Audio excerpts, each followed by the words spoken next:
Thank you, Mr. President. I wish to raise a matter this evening for the attention of the Premier.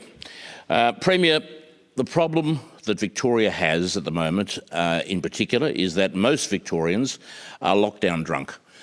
They live in fear that the Premier will pop up one day and just lock everything down again.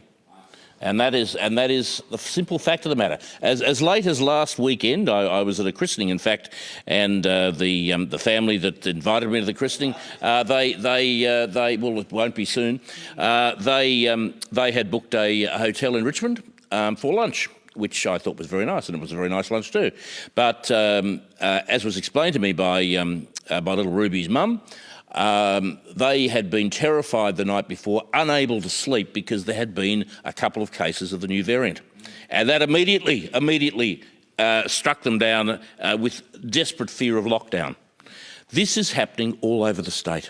It's happening all over the state, and I know out in the western suburbs it's happening just from business to business, from family to family, from factory to factory. Everybody is terrified that the Premier is going to wake up one day and lock everybody down. Now, the fact that we have this new legislation that's gone through this week has not helped that.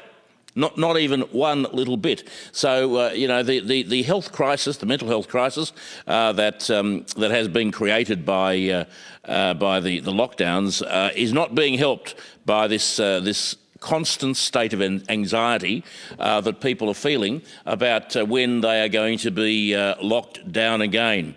So I am asking the Premier to consider the vaccination rates. I'm asking him to consider the impact that the lockdowns have had on average Victorians. And I'm talking about, we're not talking about captains of industry or anybody like that. We're talking about families in the suburbs or in the country areas of Victoria. We're talking about people who just want to look after their kids, who just want to pay their mortgage, who just want to go out and work for a living. They're the sort of people that we're talking about. They're the salt of the earth. People who pay their tax, who observe the laws of the land, do all the right things. They are the ones who are suffering as a result of this fear, constant fear, lockdown phobia, if you like.